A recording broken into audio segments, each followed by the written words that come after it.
Hey guys, it has been about a month since I last did a vlog, and currently I am at 17 weeks. So it is August 9th, 2020, and everything has been going well so far, I think, I hope. Um, I started measuring my waist today, and it is 36 inches. Micah was all like, that's my waist size. And I'm like, oh. So I can kind of show you, I guess, what's been going on. Yeah, that's it. So definitely getting bigger, which is really interesting to say the least. Yeah, it's actually kind of bizarre, all the body changes and stuff. But, these are all good signs, and hopefully everything is super healthy and progressing as normal. The next ultrasound I have will be in another 3 weeks, and that is for detailed measurements for the baby. So far, I have had less heartburn, still having sore boobs, some headaches, neck pain, joint pain sometimes. I don't know, maybe because I'm sitting a lot because of work, who knows. I still have to take a daily nap usually, unless if I drink some London Fogs, which obviously has some caffeine, but they say some caffeine is okay. I don't overdo it, obviously. And actually, if I do have some darker teas, I try to limit that to probably a few times a week. Definitely don't want a jittery baby. And I do get exhausted actually from taking walks, especially up hills. They say that the pressure goes like into your lungs, and sometimes that can, cause some, I guess, shortness of breath. And in terms of movement of the baby, I usually do feel some movement once a day at least. So I think that's a good sign. And oh, pregnancy brain is real. I think I've been forgetful and I don't know, fuzzy brained, I suppose. So that's a true thing to occur. I don't know if it's because of hormones. Who knows? COVID is still going on. Seattle is in phase 2. And what that means is restaurants, I think, have to be at a 25% capacity. I'm sure there are restaurants that don't follow those rules. Some retail stores, I think, have opened up. I haven't been in any yet. So, but I'm sure they have to limit the number of customers that do come in. And I would love to try to go to Hawaii this fall. I don't think it's going to happen just because getting on a plane is pretty risky. And obviously, you need to take all the precautions you can, especially when you're high risk, and you're high risk when you're pregnant. So I have to be very careful. Cases are still climbing, which is really scary. And people mostly, from what I see, are wearing their masks, but I think throughout the United States, I think only half are actually wearing masks when they're supposed to. People are really up in arms about their freedom and their liberties as an American, and unfortunately, there's lack of thinking as a collective. I think at times. So, I hope you guys are wearing your masks. Especially when you're grocery shopping indoors, and you know anyways, so yeah, I don't think Hawaii's gonna happen, but I really want it to. But oh, flights aren't, I don't think flights are full either. So, but you're still in an enclosed cabin. Anyhow, and on a personal note, I haven't spoken about this, but I have chosen, for that first trimester, I abstained entirely from sex. And it is mostly probably because of the 2 previous miscarriages. I'm sure I'm carrying some PTSD because after sex, I would see some bleeding, and then I had the miscarriage. So I really wanted to play it safe this time round, and for a good 3 months, did not have sex. Micah was probably dying, but he's fine, of course.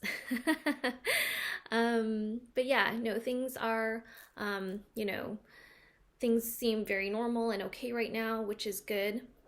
And what's also important is UTI prevention. And I have actually, you know, through my 20s and my 30s, well, I'm still 30, well, 39, I have been quite prone to UTIs. And for, the modern Western world of medicine, the treatment is antibiotics. And I think that doctors really and nurses really need to take a look at the history of UTIs in the patient and make sure that they're doing all the preventative methods they can. However, I also think that there's a disconnect between preventative medicine and, treatable medicine. So, the doctor's so easy to give you antibiotics when they see a positive, bacterial test for UTI. But what they don't tell you, and what I think maybe perhaps more of a naturopath will tell you, is you need to prevent future UTIs, and what I have learned, and I can't believe that it's taking me so long. I'm a scientist, and two and two didn't come together until the last year, basically. So when you take the antibiotics, you are eradicating positive and negative bacteria, and you need that positive bacteria, that microflora, to fight that negative bacteria. So some of that bacteria is actually protective for your body. So I do take probiotic capsules twice a day. I use Natural Factors. That's actually my husband's company. And, it has like 12 billion bacteria in it. What I've learned though is that the bacteria like to sit, within your urinary canal. And in order to get probiotics up there, you need to actually have probiotics inserted in there. So what I have figured out is, so this is what I use. It's probiotic kefir, organic, 64 billion CFUs of good bacteria. And remember to shake it. But literally what I do is I take some of it and I swab it, at the urethra. So that's your pee hole. And it allows the probiotics to travel up in order to prevent future infections. And it has helped, by the way. So if you're super prone and, you're not feeling well, you can usually your body and when a UTI is coming on. I definitely recommend to place kefir on your finger or on a Q-tip and swab your urethra, multiple times a day, like after you pee. Right now, what I do is I actually do it in the evening. So, before bedtime, and then I have to usually get up in the middle of the night to go to the bathroom because I have like a really small bladder. And again, just placing kefir on myself. And I have been UTI free for almost a year, which is really great. So prevention is key. In terms of a announcement, I'm a really public person in general, but I have not made an announcement. And I haven't made an announcement because I think, this is actually, I think, kind of private for me, even though right now you can definitely see that I'm pregnant if you see me, but because of COVID, everyone's at home anyways, no one's seeing me, well, except for our close friends at a distance, of course. And so I haven't announced it yet on Instagram or my Facebook, and I think that will happen in the beginning of September. So that's the plan, and to also do a virtual reveal. I haven't really mentioned anything about sex yet, and I do know it, but first, this is the letterboard that I purchased from Target. And I was actually taking a look at Instagram posts on how to do some really cute, social media announcements. And I think we're going to incorporate our dogs in there. It'll be just super sweet. Oh, and also there's a lot of January babies coming up. Oh my God. So a lot of pandemic pregnancies. Yeah. Oh, our friends have been offering their baby stuff to us. So, you know, this is quite the advantage of having a baby after your friends have had babies. They just want to dump all their crap on you. And when I say crap, I mean like awesome, good stuff. So thankful for that. And maybe we won't have to buy many things at all, which is going to be great. So we're also planning on having a shower beginning of October. So hopefully all will go well with that, and that'll probably be, it's probably gonna be outdoors, and we're gonna have to try to distance ourselves and not touch each other or breathe on each other. It's gonna be masked. I also have to think about food and having people like grab food without touching, like serving spoons. I don't want any servings. I gotta figure it out.